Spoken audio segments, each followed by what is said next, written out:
Still, not bad, not bad. Trick people on You got thrown off by the accent. Got it. So Arif, what inspired you about this one? Look, I think it's a pretty interesting space. There's been a couple of exits. Ripple was just bought by Salesforce. Be interested to see in how you take this from, call it version 1 of the product, which is about woos or recognition, and then how you expand this into a much larger suite. I do actually think that you will need to defocus eventually and put in more modules, just as SuccessFactors did, just as Telio did, but it'd be interesting to see, how your 300, 400 customers are using this today, what the ROI is, as Shomit brought up, and how much they're willing to pay. So that we can talk more. And I really liked your passion and the way you presented it. It's a really good job. And I do think you're going to have some of the problems around proving that you've got revenue traction to get venture backing. So there's a chicken and egg here, and I do think you're going to probably be friends and family, angel backed, until you can show week by week traction on the revenue side, and that's the experimentation loop. And that's why the email thing, I think, is going to be, you find VCs that fit this space, that like these kind of plays, enterprise software, SaaS, and then you update them as you get the traction. I think you did a great job pitching. I think it was you told us who you were, you told us what you're doing. I think in terms of, as this is a pitch session, I think that was a great one. Even involving the audience and sort of involving your product in your pitch, I like that.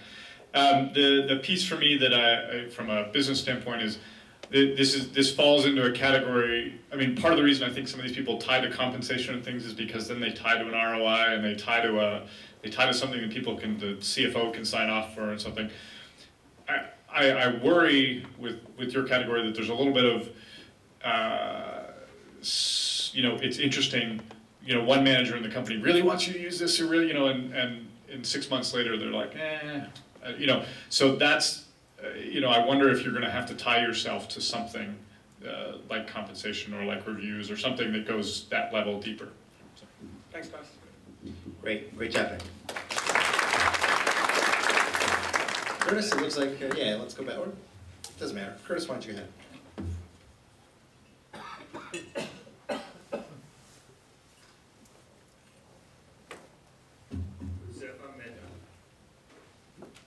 lot of front rowers. These cards are stacked. You forgot the most important part, Curtis. Doctor. He's a doctor. All right, whenever you're ready. Thank you for choosing me. I'm a co-founder for Rasa Tabula, which in Latin means blank slate or a blackboard. It's a service, it's a product for schools, and what it allows is it allows schools to basically reduce the back-end tasks and increase collaboration. For administrators, it means that they can communicate. They don't need an administrator, because it is SaaS-based, and they can go green. For teachers, it means that they can set up classrooms, set up homeworks, do automatic grading, do single one-on-one coaching. For students, it means they can build homework clubs. For parents, it means they can stay more involved. They can set up community events, fundraisers, and for alumni, it means you can stay connected with the school, all in one private space. One of the reasons why we differentiate from other competitors or other tools out there is because it has a lot of things in one space. It is an integrated system, it is an integrated platform, and so for administrators and for teachers and for users, it's not another tool to log in or another login to have. We charge for private schools and for SES or for any providers which make money from our services, and it is free for public schools. We have the SES provider in LA with 68 school districts piloting our program, and they will be our first paying customers. Our co-founder, we have a deep, both of Thank you. Questions? I'm going to use my soapbox here. I think you were just about to say it. Well, once again, I wanted to know, I mean, we know you're a doctor, we don't know your background, we don't know why this is a space that you're the right person to sort of go after. So, So this is, go ahead. Oh. Sorry, This is questions. this is questions. Yeah. Like you made a statement. Well, it's a question. so I have, I have a PhD in CAD, in software, but 20 years of hardware and software experience. And I have started a couple of companies in hardware. This is my first fully software-based focus. And this is because also I was passionate about this field and going into this field. My co-founder, my wife is, she has been a professor at San Diego. So so we bring in a lot of education expertise to this space. Also, I have also taught in the past. Can you tell me, are there one or two core reasons a public or private school would adopt this? I think you gave us a good menu of what you do, but is there one or two real reasons that would compel someone to adopt your platform? So, a public school basically has a lot of, the communication is totally fragmented. You communicate with parents through emails, through a lot of things happens with students through,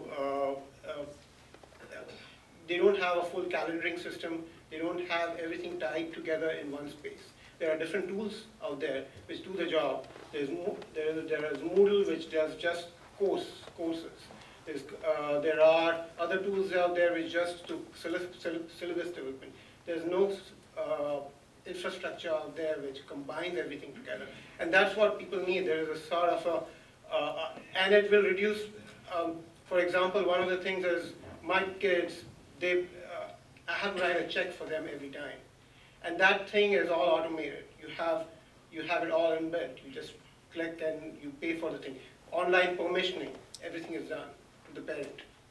So that those features don't exist. That sort of relieves teachers. We spend a year trying to figure out what a teacher would need, would simplify teachers' lives.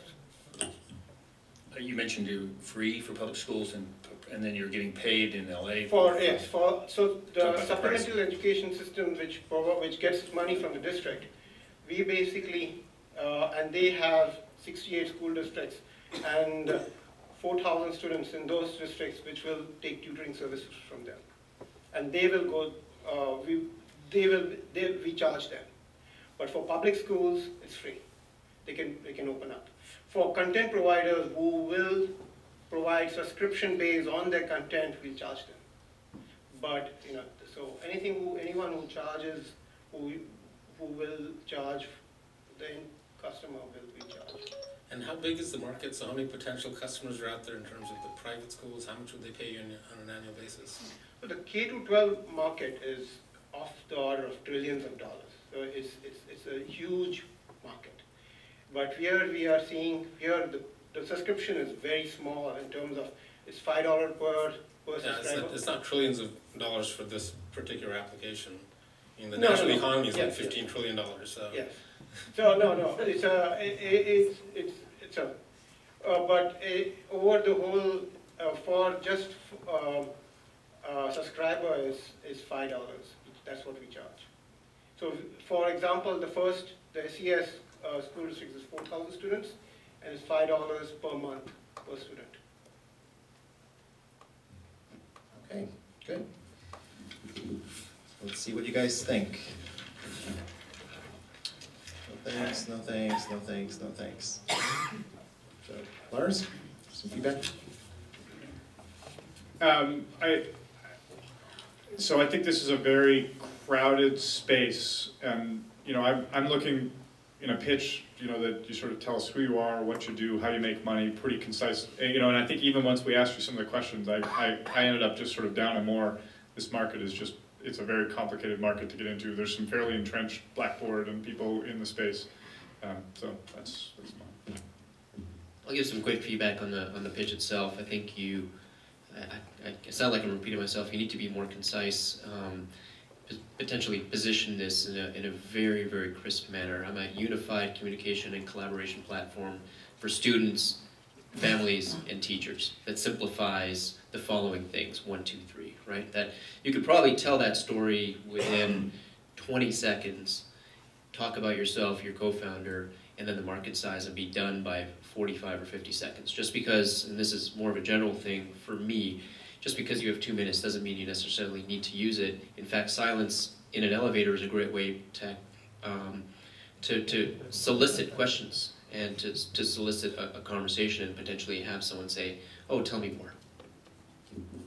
And just building on what Arif said, I'd like to know why a school district would want to pay you $5 per student per month. And what is, they must be getting at least $6 of value, for example, something like that. And education is notoriously difficult market to break into for technology. There are certain very big markets that have changed the least or the slowest, and there are many regulatory and union and other issues about education in America that make it hard to fix from the inside. And this is to fix it from the inside part of the solution, and I think those are the hardest to invest in. Good. Thank you very much. Let's see, I think we're back to Shumway, right?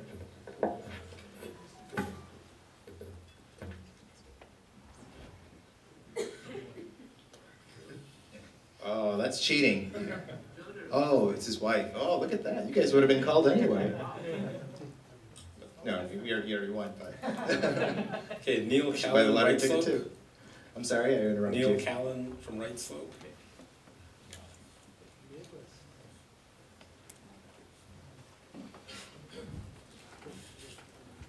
Great.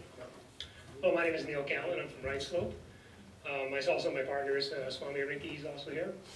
We're both experienced entrepreneurs. I recently left a software startup that exited in 2010, and now we're moving on to the consumer analytics space. So, Right Slope is a company that provides homeowners or consumers with a software product that allows them to compare the energy efficiency, the replacement options of their existing appliances, linked specifically to replacement options at appliance retailers like Best Buy, Home Depot, and Lowe's. The retailer, on the other hand, they get specific home consumer-based analytics that tell them how to customize a buying solution for that specific homeowner.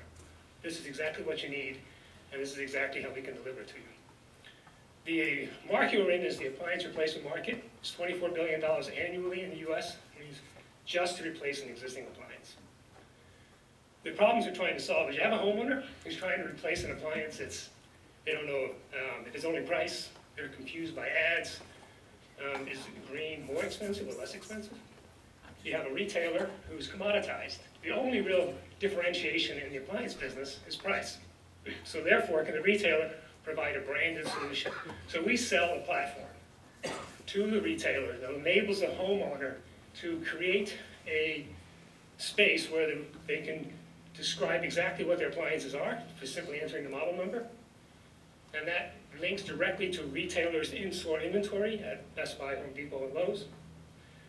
And then the retailer gets consumer-based analytics of exactly what appliances you have, increase in their online business, increase in their stored traffic. We have a prototype that's actually we're demoing to Best Buy tomorrow morning, so it's going to be the start of a very long evening. And we currently also deliver the same product to the energy efficiency market in a different instantiation. So I'm sitting at home, at 10 o'clock tonight doing my email. What makes me decide to sit down and catalog all my appliances in your platform? So you will be directed or branded to a website that's branded by Best Buy or Home Depot, so we are only the back engine in the background. You will be incentivized through an in-store deliverable coupon, basically a $30 gift certificate at Best Buy. In exchange, you fill in your model numbers of all your appliances. When you hit the submit, we get paid a fee on that submission. So we have validated that business model with Best Buy, with Lowe's. We also have a couple of advisors who come from the retail, specifically the appliance business. So we're working hard to validate the actual business model is acceptable to those retailers. And that's what we're actually demoing tomorrow morning. Have you tested the other side of that? On the consumer side. Correct. Only, we've tested the fact that, so we're ready to roll out our prototype consumer-based testing, which we're about to send out to about 1,000 consumers. We validated that us building our own portal to do that is going to be extremely challenging and best to come through a branded front end of the actual retailer. So we have validated that. Just to be clear, you're a lead gen for Best Buy, Home Depot, Lowe's? Is that the best way to think about Lead this? gen based on a platform application that we developed. So we're in the back, kind of in the background. Okay, so given the concentration of your customers, how do you specifically think about your market size from the 24 billion? So we're going to monetize it through actual homeowners. There's 130 million homes in the United States, 100 million before 2000. So if you look at about a $5 to $10 fee we would pay, our revenue rate goes up to about $500 million opportunity on that rate. We haven't really examined any pay sharing on the appliance sales or in-store activity because those are severely under pressure margin business. So we're looking really to get paid on the lead generation side directly to the homeowner consumer themselves. How do you reconcile the following? If I as a consumer want the most energy efficient appliance, but I as a retailer want to sell the product with the highest margin? I think both the retailer and the consumer want to be informed when that person walks in the store. So the number one challenge the retailer faces today is you can buy online very easily, you can buy the same appliance from any store. So what we want to do is enable the retailer to incentivize the homeowner to enter the retail store, to enter the appliance area of that store. When they get an informed customer, I think they'll just try to make them the most appropriate sale. And I think we'll be okay in that dimension. Okay, what do you guys think? Awesome for one email. See, no thanks, no thanks. Oh, I did. I got one. I didn't see it recorded there. Thank you. So Shelby, what would he have to send you in that email to convince you to take a meeting? I'd actually want to talk to your references at Lowe's and Best Buy and see what they're up to. Okay. I think it's a very clear value prop, and particularly for the retailers. And if the retailers are so benefited by it, then they can work with you to figure out how to get the adoption. My reason for not having a stronger interest is I think it's not that big a market, and I think it's going to be very hard to get it big fast.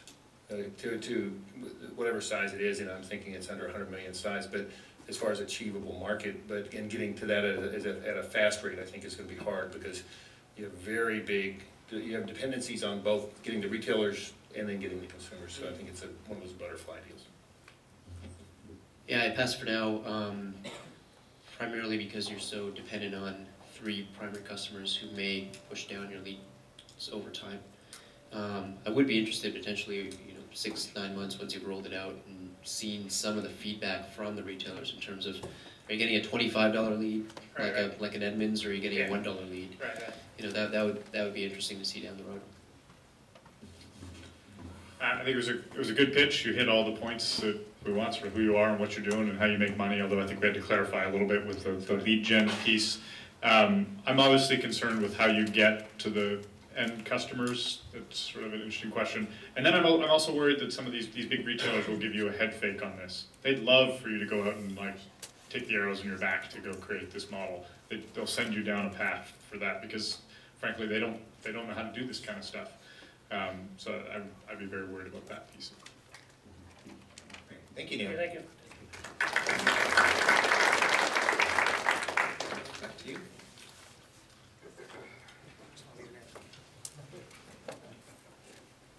This is uncanny. We got your co-founder.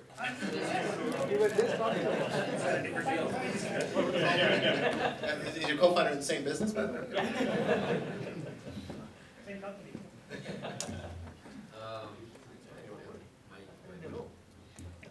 Mr. Yogan Kapadia, Infinote? Is that another front row person here? Wow. Put your business cards in. You might want to grab one of these empty spots here in the front row if you have one more slot. Okay. So, how many of you here use documents? I know that's a rhetorical question. The more important question is, how many of you like to document? Or how many of you like to work with documents? very few hands going up. And that's the question I've been trying to answer since the last 12 years of being in document management industry. Why is it so painful to create, edit, or audit documents? And that is exactly what Infinode brings to the table. It completely simplifies how regulated industries specifically create, edit, and audit documents. Tasks that would take you weeks and weeks of work can be done within seconds with just a few clicks. To give you an example, I was earlier, before founding Infinode, I was leading regulatory quality and compliance applications at Genentech. And it used to cost us $900 to update a single document. And at a time, we had to update 200 to 1,000 documents. So, you'd be easily looking at $1 million per change. And we had at least around, 30 to 70 such changes, $30 million right out of the door. And no easy solution. More than that, the cost of compliance was huge. It would result in loss of the right to operate a plant or right to market a drug. So there was a huge problem, no elegant solution, and that is exactly what we bring to the table. In terms of the market opportunity, document management is a $6 billion business, growing at 11% each year. Microsoft sells 20,000 SharePoint licenses a day, amounting to about 7.2 million. There are 125 million SharePoint licenses. For us to get to 50 million, it would take only 0.00072% of the market share, because 17.6 customers are only satisfied with SharePoint. The rest are still looking for add-ons. Questions? I'm afraid the question I'm gonna have to ask is, what is it that you do? So try like 10 words. We simplify document management for the regulated industry. Specifically, create. I'll give you edit, 10 and more words. How? Yes. When you're creating a document, you just start typing a few words, and the system already shows you what content is already available, because 80% of the documents are created are copied and pasted from existing documents. So no, you don't have to search, copy, and paste anymore. When you're editing a document, the system tells you right away on the right-hand side of your Microsoft Word itself, this paragraph is appearing in 1,000 other documents. Do you want to update all 1,000 or select a few? So no $1 million changes, which used to cost you weeks, can be done within seconds. And, sorry. This sounds like an enterprise software solution in premise almost. I mean, this 10 years ago, if I heard this pitch, I would think this is a $30 million build the company, very expensive. And in today's SaaS world with all the lower cost architectures, how are you going to avoid building it that expensively? So the beauty of starting with the latest technology is our solution scales to the cloud. So we have a cloud-based offering for the small and the medium businesses. Being in the enterprise space, on the other side of the table, I know it's going to be at least another 5 years before larger enterprises are going to be comfortable moving to the cloud business. So the same software can be installed if you have SharePoint, Documentum, or LiveLink. It will easily integrate into your existing solution, so you don't have to throw away your millions of dollars of investment. For the smaller businesses, cloud-based offering can be used as a standalone solution, completely, out of the box. Looks like you guys have all your questions answered, so why don't you tell us what you think? No thanks, no thanks, no thanks. Okay. Would you like some feedback? You don't have to, I mean, you're sitting. Totally up to you. No, definitely. Okay. All right. Curtis, why don't we start with you? Well, I do think we probably just don't understand your market. And if you had more time, if you were able to give a more detailed explanation of maybe some case studies of smaller businesses that would use it. But to build the database that you described sounds like it could be very expensive, and maybe you've already done a lot of work on that as well. But it was hard to understand exactly the value prop, and that's a death knell for investors. So you'd have to figure out how to educate probably the venture community in general on what it is you do and why it's important. Yeah, and there may have been a proxy for this like 5, 10 years ago in the whole legal contract management space, which turned out to be lots of money spent, very small exits, because technically it's a really tough problem to solve.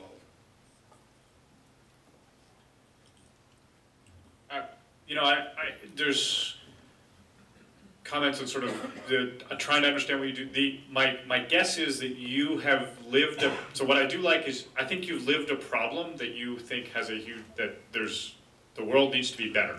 And I think you understand that. My comment would be, we didn't get that.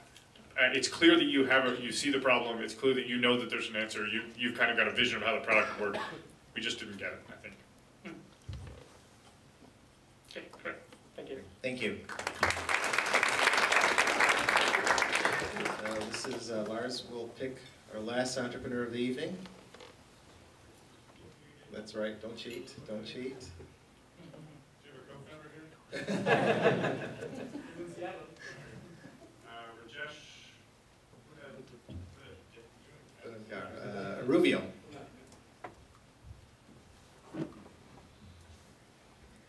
Hi, I'm Rajesh Nankat. I'm one of the co-founder of Aruvio. Aruvio offers software as a service to manage and automate any size enterprises' governance, risk, and compliance processes easily and cost effectively. Governance, risk, and compliance, or GRC software market is about $800 million and expected to grow to about $1.4 billion by 2015. The interesting part is the GRC software market has less than 40% penetration rate, and about less than 1/4 of the customers are using cloud-based solutions. Large vendors such as IBM and EMC has seen the opportunity and made the sizable acquisitions in the last couple of years. Existing solutions are basically out there, which are very expensive to buy and deploy. They are mainly built for on-premise deployment. What Aruvio brings we bring the cloud-based solutions, which will help organizations to reduce their cost, and also we are making the software easy to use and deploy. At Aruvio, we understand that our real competition is not IBM or EMC, it's a Microsoft Excel kind of thing. Right? The Aruvio founders have strong background in GRC. Both of the founders were one of the key players in one of the strong GRC platform company, and we built the company from inception to one of the leading brands in the GRC market. We are looking for mentors and money to expand our sales, engineering, and marketing organizations. Currently, we have 2 beta customers, and another two beta customers are online for the sign-up. Aruvio platform is built on the Salesforce platform, force.com, and we see the strong parallel between the current GRC market and the CRM market before Salesforce.com changed the game. We would like to be the Salesforce.com of the GRC market. Thank you.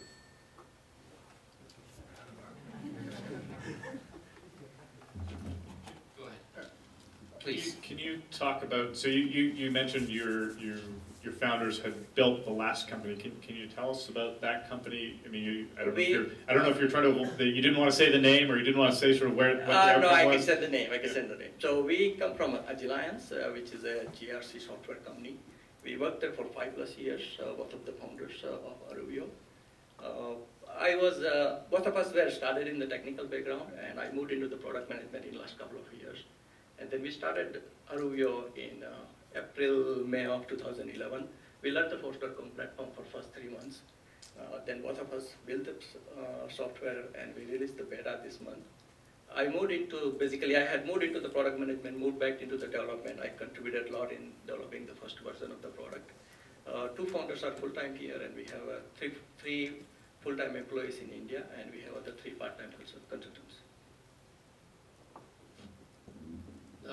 Quick question on, I guess, your customers' openness to having GRC sensitive data out in the cloud. Have you tested this across large as well as medium-sized potential customers? So that's an interesting question. So yes, definitely there is a concern. And in fact, one of our beta customers who has raised the question, and the way market is moving is even in the cloud-based, you can have the security system where the key will reside on premise, right? The security encryption key. So that could be one of the solution. Other thing is when I was in the previous company as a product manager dealing with the customers and all. So at least we were getting like somewhere between 40 to 50% requests who were willing to go onto the SaaS model. Can you talk very briefly about why someone would choose you over SAP Versa, for example? If you deploy the SAP Versa, basically it will cost you somewhere between $500 million to $1 million. And if you deploy the Aruvio, it will cost you probably less than 50,000 per year or even less. Okay. So, gentlemen, what did you think of this last one? No thanks, email me, no thanks. Arif, we'll start with you. Well, we were in Versa, so it was an interesting exit for us. We've got some experience in the space. Probably want to drill into your go-to-market, how you perceive the value that you can get from a customer and how you can position this beyond just a cost play. Yeah, and how you get to those end customers, will you be going direct or working with resellers would be interesting as well. Yeah, it's going to be challenging, and current strategy is to partner with some of the service provider and the content provider. And that's how we got our lead. Maybe I'll just give a comment on the pit. So I think you actually hit all the high points that you needed to hit. You finished on time. I think you finished with a punchline of, hey, we're the Salesforce. But I think you got across sort of your SaaS and the category you're in. I mean, so I would say from getting the right information across that, I think it was the right. Some of the things. And just two quick comments. My biggest concern is the size of the market, and if it's an $800 million market, but you're 10% of the cost of the existing players, then that may mean it's only an $80 million market for you if you were to prosecute the whole market. And I don't think you would be quite that, but the size of the market comes up as a big concern. And if your main replacement is not the IBMs and EMCs, but the Microsoft Excels, not many people have taken on anything Excel does and made money at it. So that's the concern. Okay, thank you very much.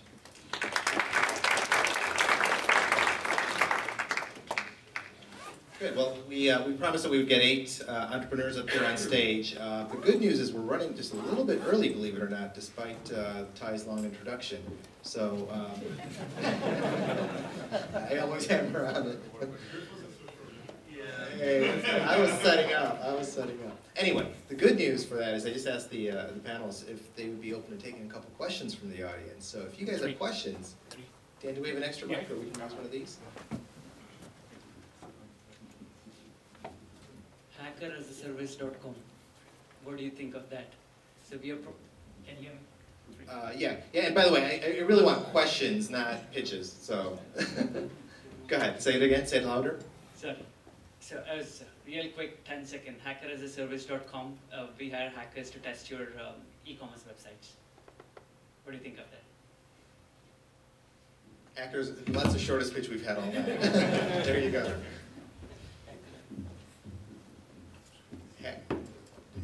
Do you think hackers as a is that an idea?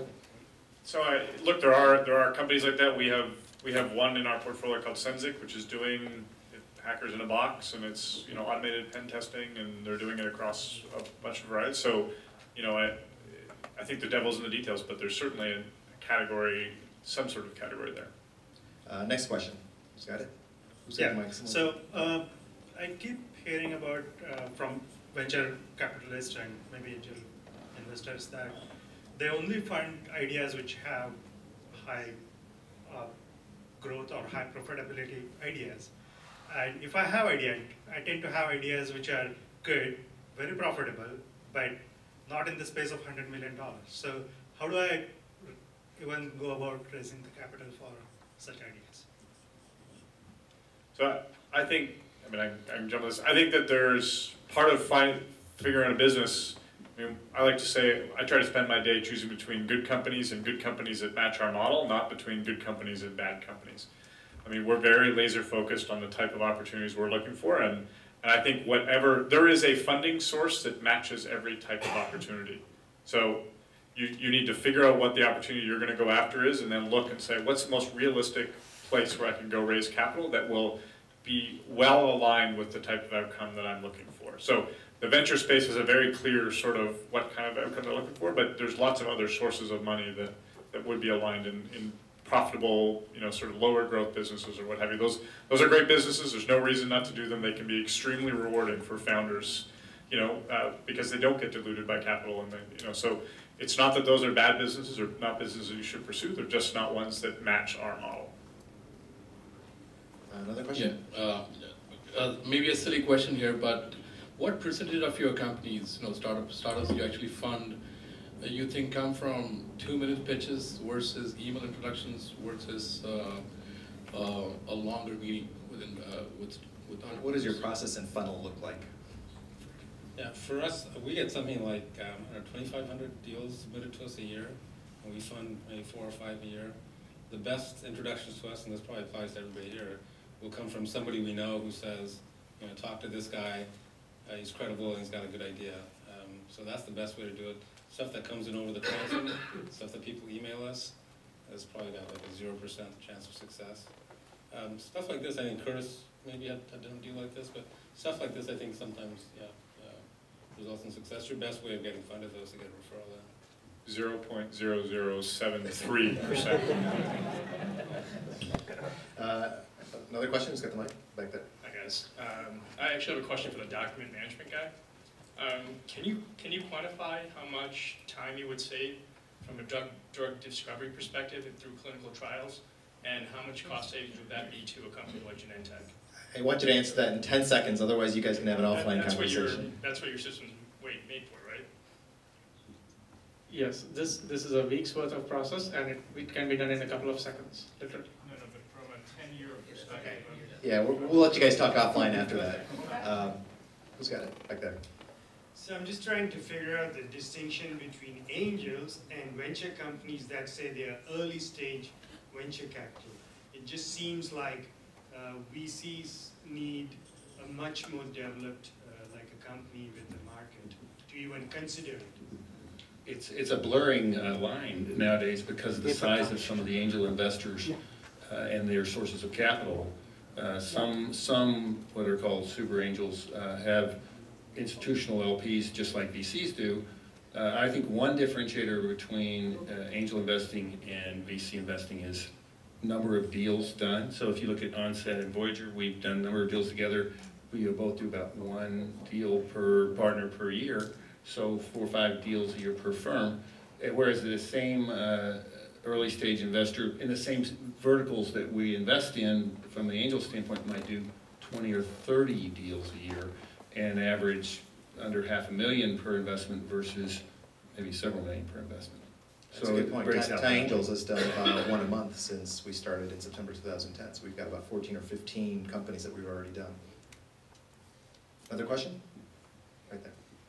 Do you fund only US market ideas or any other countries' ideas as well? We're big on Canadian. We've got offices in Israel, India, and China. So the answer is yes, we go international, and as a Canadian, I always look home too. Specifically on angel funding, what exactly, when we pitch to you and we're looking for angel funding, what exactly are you looking for? Are you looking for a product? Are you looking for an idea? Obviously, a product with traction would be great, but what's the minimal that you're looking for to at least get some type of angel funding?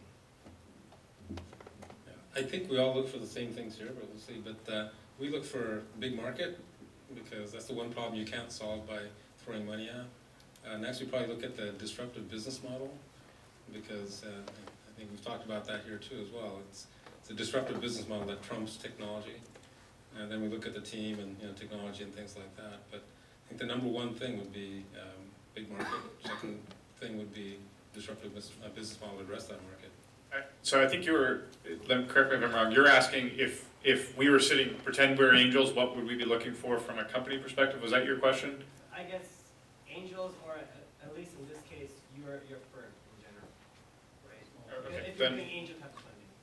Yeah, so the types of angel funding we do typically, we do mostly Series A investing, and the things where we do sort of a seed level deal, it'll usually be something where we've either worked with the person before or we have a specific reason that we're doing a much smaller investment.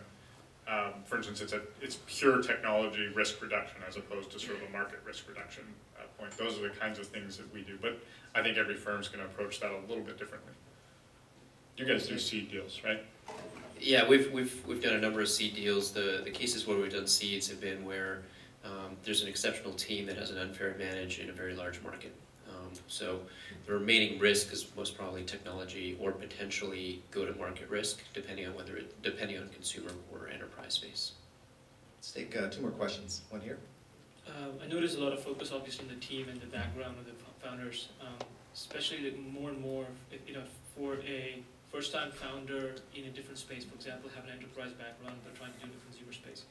Is the threshold that you look for higher than a normal company? If so, what are those dimensions? Is it traction? Is it product? Is it go-to-market? Is it business dev? What are the dimensions where you have a higher threshold if you have for a founder from enterprise to consumer?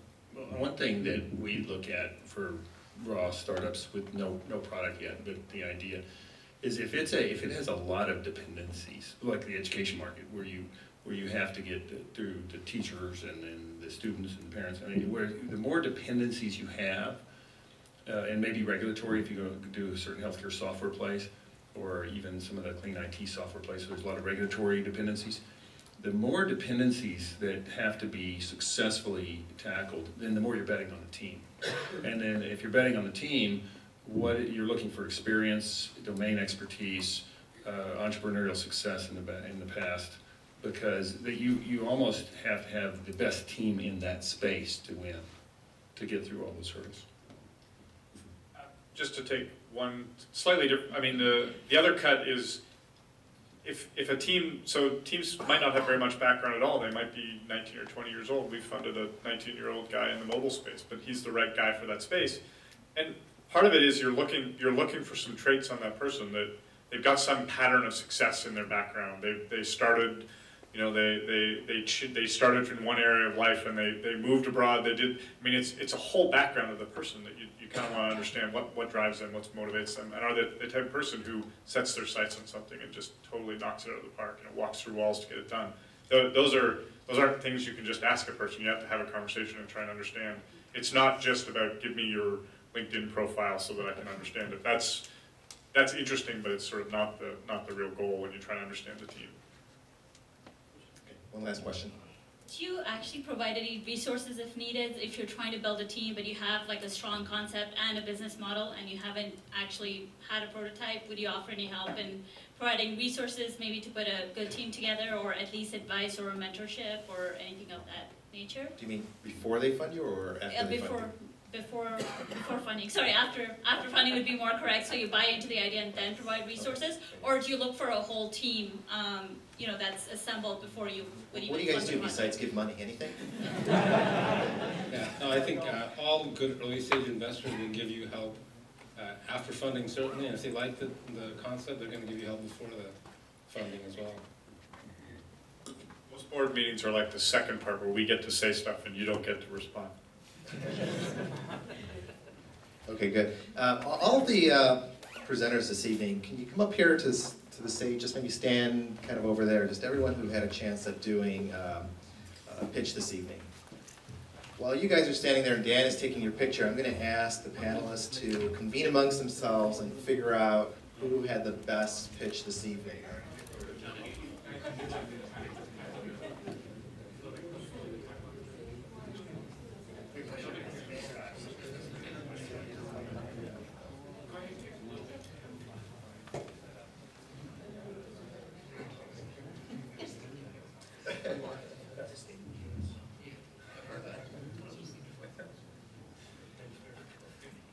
Thank you.